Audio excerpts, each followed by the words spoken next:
Hi, my name is John Light, and I've spent over 20 years working throughout all corners of the recruiting world.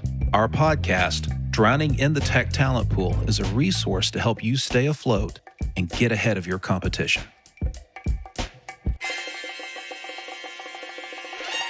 Hi, and welcome to another episode of Drowning in the Tech Talent Pool. I'm your host, John Light, also the president of Sabretooth Recruiting. And today, guesting with us is Justin Helmig, the CEO of Implant. Justin, thanks so much for joining us today. Thanks, John. I appreciate it. Yeah, no, absolutely. So people who listen to this podcast know that we have kind of an attitude of continuous learning and constantly availing ourselves of opportunity to explore things we maybe haven't explored before, and sometimes to kind of back up and revisit things that we've known our entire careers. But what I'd like to do to get started is Justin, learn a little bit more about you, but also I'd like to learn a little bit more about Implan and what you're doing there, because you've had a succession of experience in your career, I know, in the SaaS space, where you've grown and created and developed and exited companies and this sort of thing. So kind of lead us up to where Implan is and what Implan does in the market today. Sure. So I'll start with Implan because that's way more important than me. So Implan is a software as a service company focused on economic analytics. So we have a cloud application that supports a variety of different use cases, but basically they all revolve around some sort of change to the economy and how that ripples through other parts of the economy. So something that most of your listeners probably would have heard of before is when you have a new factory being built or a new facility being built, it talks about the economic impact on the local community and state and even nation. That's our software in the vast majority of the cases. So something that's kind of in the background of many of those analyses around building, around policy influence, around environmental issues and ESG issues. So we're kind of the technology behind all of that. I joined in September of 2021. I was CMO at a healthcare technology company prior to that. Looked at Implan, just couldn't turn down the opportunity. I felt like it was at a really pivotal point with a lot of great growth opportunity, both in the short term and kind of mid and long term. So was excited to jump in, and the team's done a great job of growing the business in these turbulent times. And as such, we've gotten to not just grow the business, but grow the team behind it, which has been a lot of fun. Yeah, I'll bet it is. You know, one of the most scary and exciting things in the SaaS world and in business in general nowadays, I really think is the talent side of the business. You know, because we can have the best strategy we could ever concoct. We can have the best, most brilliant minds working on it, and none of it matters if you don't have the right people executing it at the right time. You know, it's kind of the old adage, you know, if you shoot an arrowhead at something, not much is going to happen. But if you put a shaft behind it, so there's mass and weight, you have so much more energy impacting the target. And I look at business nowadays, whether it's a startup or an existing business, from the perspective of where's the mass and momentum coming from? Well, yeah, it comes from technology to a degree, but it's really from the human side of things and getting the right people doing the right thing at the right time. No, I think that's spot on. And, you know, I think as a software company, they get amplified even more. We have no assets, right? We have no real supply chain. It's really all about the people. Can they build great software, and can we find great clients to deliver it to? And it's 100% the people. Man, that's a great observation. And, you know, I'm glad I said what I said in the beginning. Sometimes we got to circle back and be reminded about what we should know because we knew it before, but maybe it doesn't always come to mind. A lot of these companies that have been initiated, I guess, in the past few years, to your point, they may not have much in the way of a supply chain. You know, they don't have architects designing buildings or facilities. They have architects designing software and road mapping where it is and where it needs to go and how to get there. You know, it doesn't necessarily have engineers deciding which concrete to use or which other building material. It's software engineers who do that virtually, I suppose you could say. And it's a great reminder that, yeah, business is business, but not every business is the same business. And it's certainly not the businesses that, you know, I don't know about you, but maybe I grew up in in college and whatnot, using as case studies, which are your more traditional brick and mortar supply chain. You're manufacturing, producing something, and in this case, you're producing something that is tangible benefits, or really information that delivers you to a point where you can make the best decision possible. Is the economic benefit, for example, of building this stadium really worth it to the community? Or the impact of this new legislation, or the impact of, this new transportation corridor or whatever. And so I'm curious, when you look around at Implan and, you're talking about your client base, tend to be a little bit larger, municipalities, districts, bigger companies. What brought you to that point versus, say, for example, I guess the question is, how far down the food chain do you go in terms of effective economic analysis? So, for example, do you get down into specific sectors and not just like, say, a specific geography or something of that nature? We do. So we support 546 different industries in our software today. From a geographical perspective, we'll go all the way down to a zip code in the US, a province in Canada, or a country for our international product.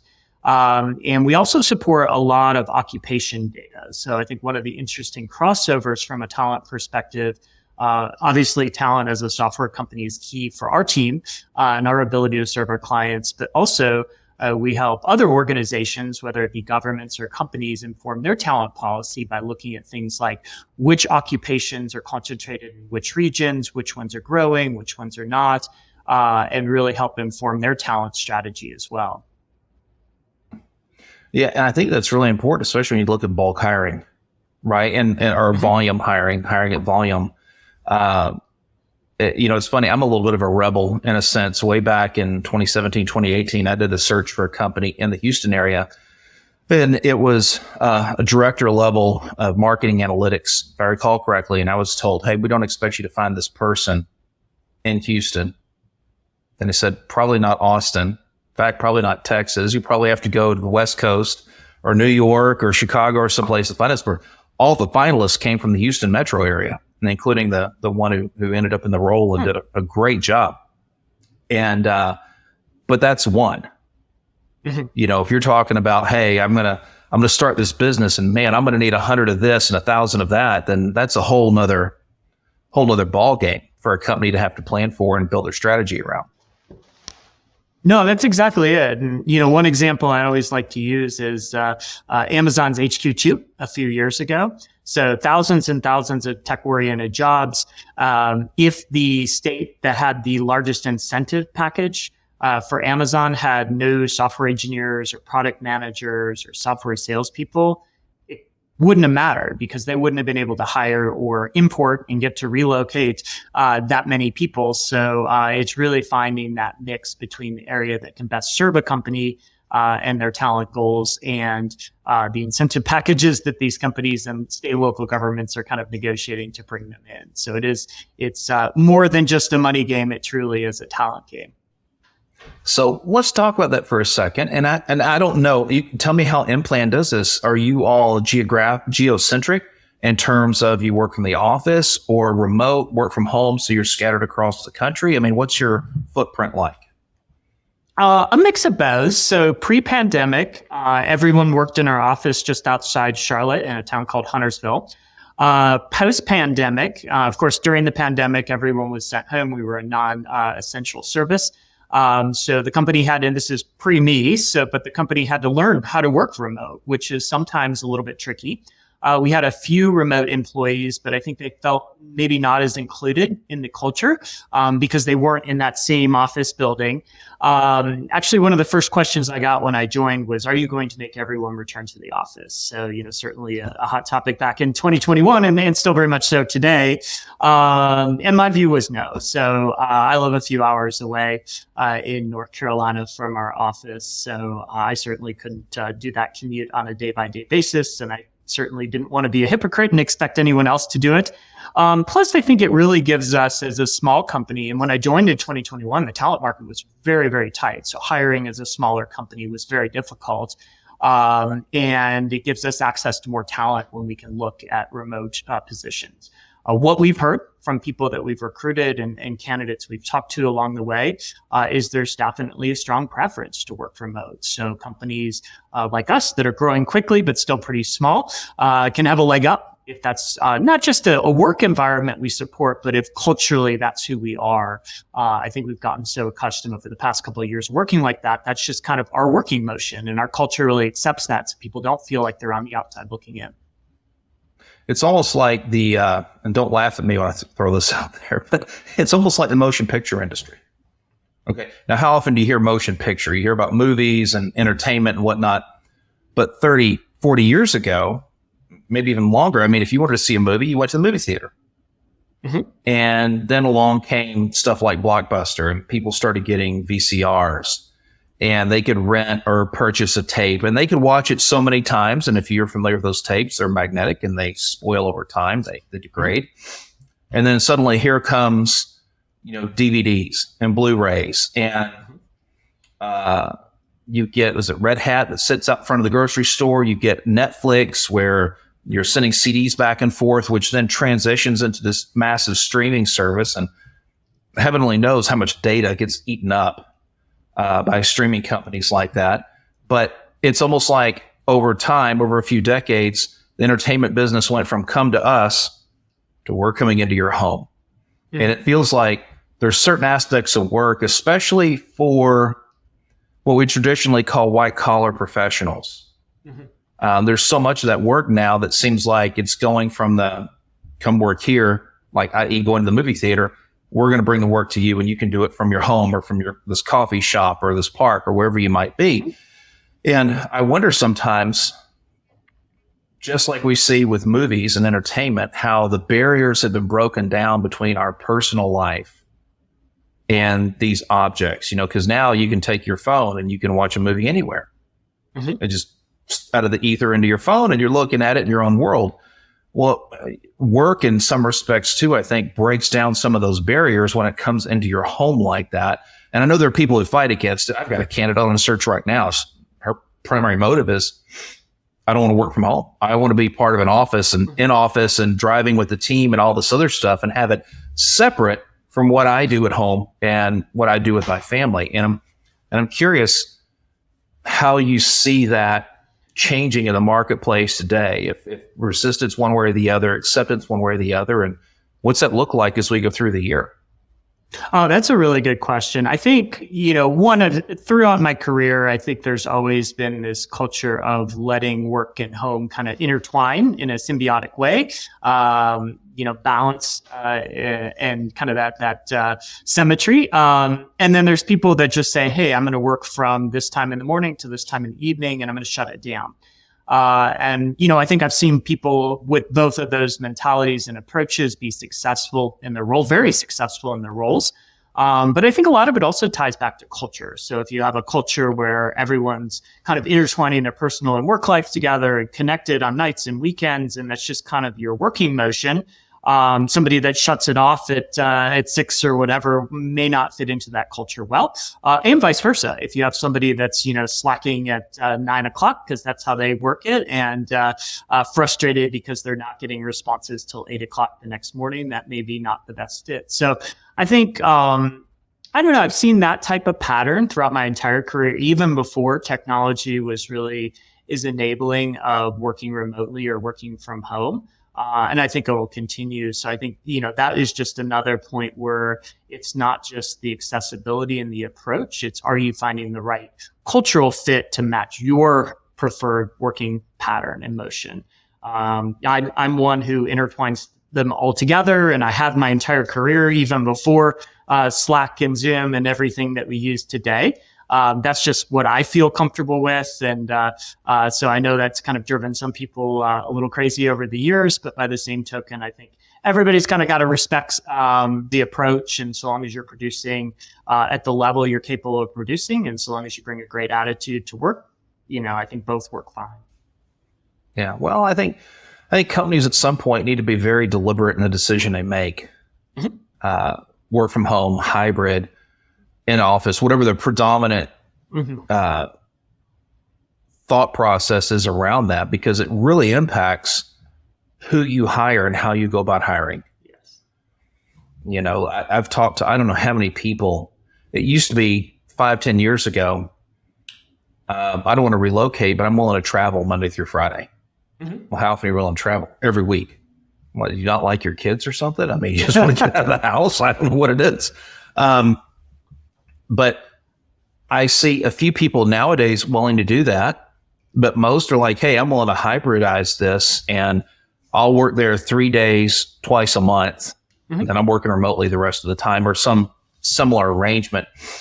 And I'm really, you know, as we see some of these changes going on in the marketplace, it makes me scratch my head.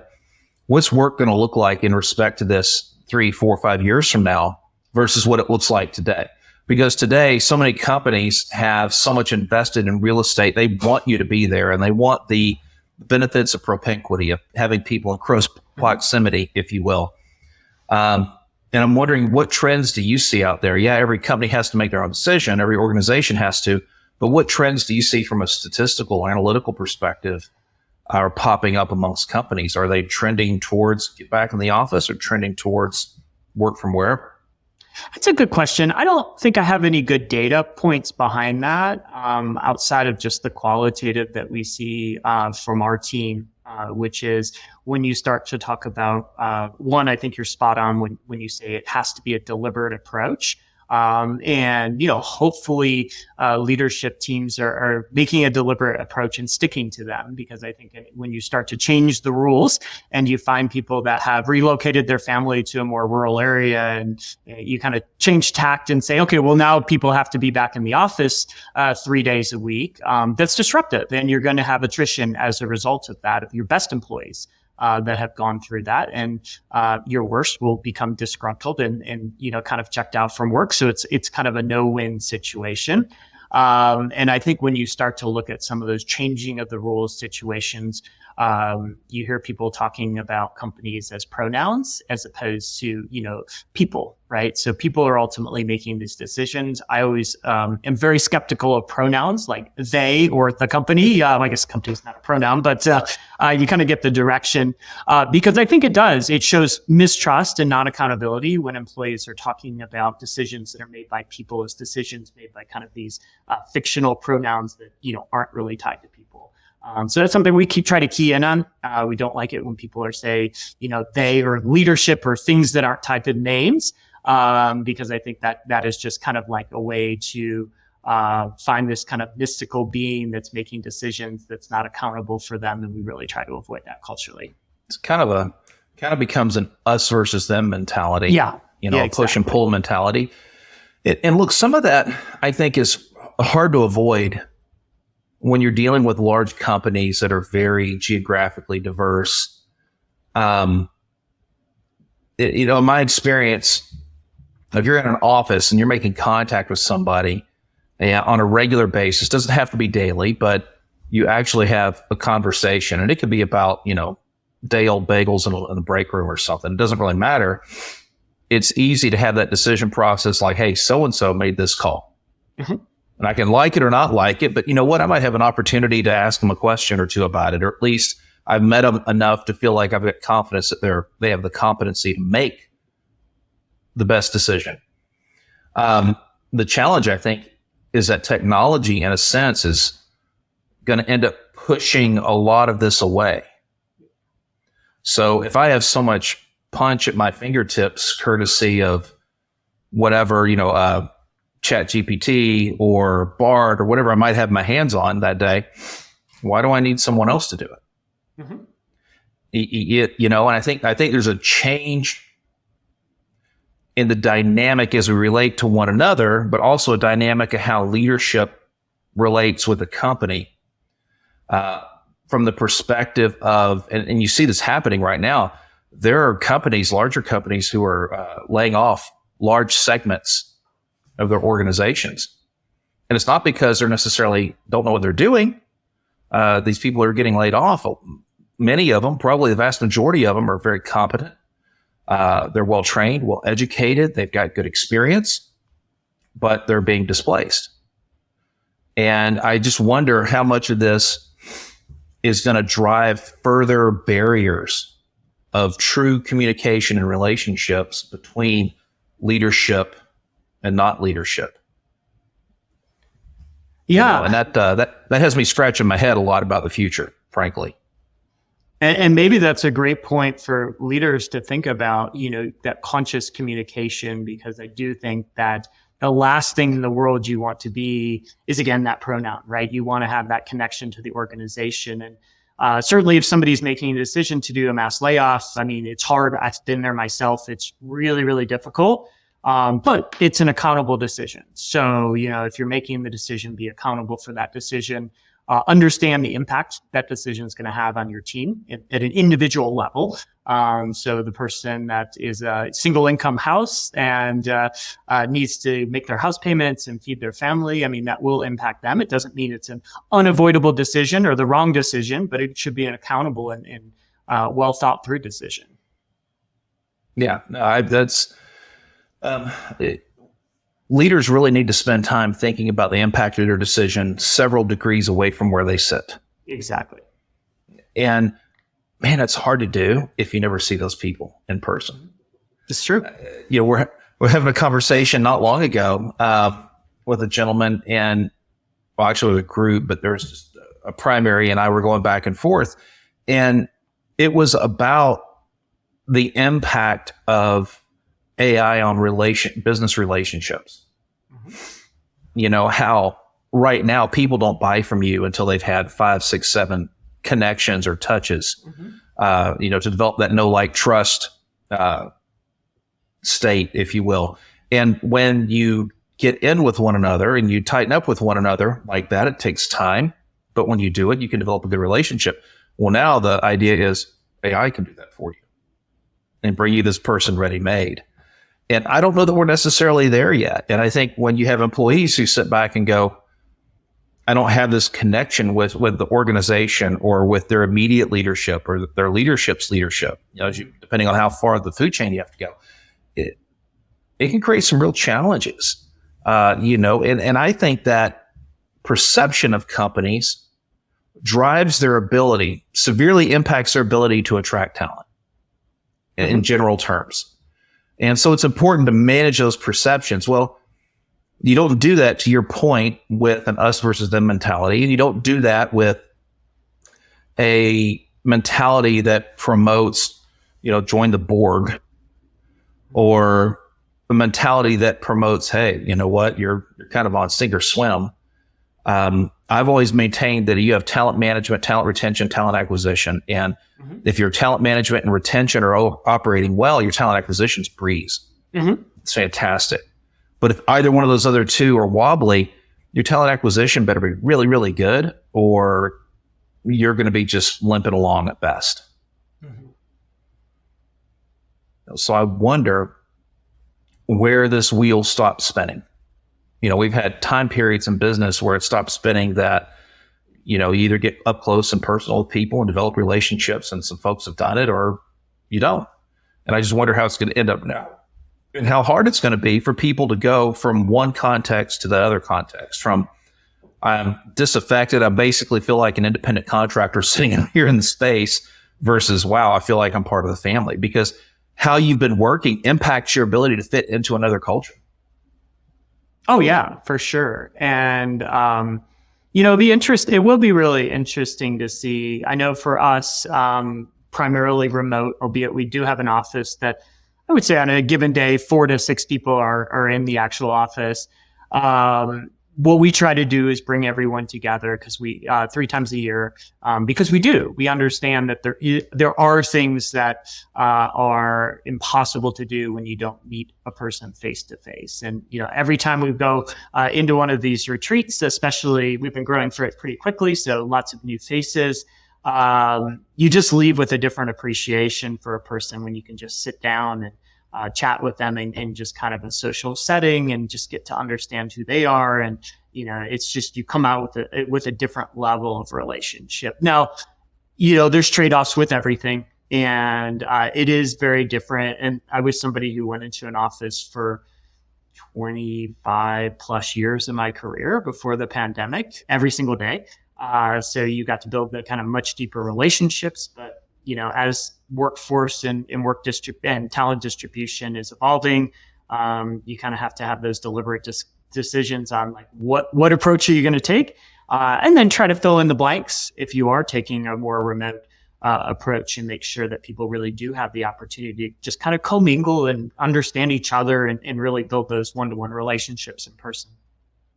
Right. Right. No, I think it's critical. I think it's as critical as if you're going to develop and deploy AI in your platform, you still need the human in the loop. Mm-hmm. You need a person who can, I guess the way to put it is keep the AI honest, keep the model honest. And that's not an easy task. And I really do think, though, there's an opportunity for people to become much more specialized than they have in the past with the technology that's evolving and being adopted in the marketplace. But let me ask about Implant. What's the biggest challenge? Is it talent? Is it technology? Is it business development? What's the biggest challenge you all are facing in today's market? I think, talent's always hard. I think we've got a great team. And just like you said, when you have good talent management and when you have a great culture, that's what really helps the acquisition side of it. So I think we've been able to add great team members that are a great cultural fit, that really contributed and lead at a high level. So I'm really pleased with that. That being said, it's always hard, especially as a smaller company. But I think we've got a lot to offer. So, I think for us, it's just maintaining execution and continuing to grow the business. We're growing really, really quickly. And that's always hard, especially, it feels like you're in a sports car. You feel every little bump along the road, but you're going really, really fast and you can't slow down. Right. So, I think it's just continued execution, being able to hire and bring people up to speed and get them contributing and get them fitting into the culture as quickly as possible. And just kind of continuing that momentum. So, I think for us, it's more opportunity than challenge. But it is hard to execute every single day. We run the monthly hamster wheel. So we measure our business every single month. We have monthly goals. And we really try to live by the adage, if you make every month, you'll make every quarter. If you make every quarter, you'll make every year. So not just on the sales or revenue side, but also everything from customer satisfaction and retention all the way to our product roadmap. Are we executing at that really tight, granular level? Well, that's the old timeless Deming school. If you can't measure it, you can't manage it. We like our measurement. We're a bunch of engineers and economists, so lots and lots of numbers inside of Implant's culture, which for me personally, I really resonates. Hey, well, at the end of the day, you're not out there serving up Pop-Tarts to people. You're serving analytics and, in a sense, prognostication that, hey, this market's trending this way for the next 10 years. And if you're going to invest $100 million in putting your HQ here or expanding this, you better have some idea that you're making a decision that can be supported by the future of the geography or the industry or the whatever it might be. And man, today, that's hard. Mm-hmm. That's not a downhill slide. That is an uphill climb all the way. Oh, for sure. That's why we have a lot of great economists working on the model and a lot of great people building and supporting it. Yeah, well, I have to ask, Justin, okay, it almost sounds like a little bit of a geek out session when I hear we have a bunch of engineers and economists. I kind of sit back and go, I bet there's some very entertaining conversations that you guys have. But tell me, in work, out of work, outside of work, whichever it might be, what is it that gets you fired up? What's your passion project that you like to apply your mind and knowledge and know-how to in your life? I've always been pretty all in on work, and I love the growth side of it. For me, growing businesses has just been amazing. Early in my career, my first job out of college, I was a software engineer for Qualcomm when they started their rocket-like growth back in the late 90s. And got to help build out a business unit that grew from zero to, hundreds of millions of dollars in just a few years. And I think early in the career, it really got me hooked on growth. So for me, it's just, helping the team and orchestrate that growth and helping them succeed. And I think one thing I've found throughout my career, I'm a very competitive person, and but I think something I've always found interesting is even non-competitive people like to win. Winning's always more fun. And so when you're growing, you're winning, and just the positive energy and positive momentum that carries a culture is just amazing when you're able to grow like that. And not everything's been rosy in my career. I've been part of a failed startup, and I think the opposite holds true. It's really, really hard to be optimistic and put 100% in when the plane is crashing. But certainly it helps to learn. It helps to inform, and that's things you don't ever want to do ever again in your career. So it's a good motivator as well. Yeah, well, if the plane's crashing, man, you're 100% in whether you want to be or not, unless you got a parachute and a way out. I locked the door on the way out. It was no fun for sure. It was a deeply stressful, emotional experience, but a good learning experience. And the reality is there is another day. Everybody found jobs pretty quickly, even in the soft economy. It was back in the 2010 time. You hear it now from the sports side of things. That there's either winning or learning. Mm-hmm. But my old ball coaches growing up used to say, "Hey, you want to have fun? Winning is fun, and fun is winning." Yep. And I think the dilemma a lot of people run into is, how do we define winning? Mm-hmm. If we just strictly define it as a percentage of growth or a dollar figure, I think we miss out that, man, it's okay to be passionate about learning and about growing.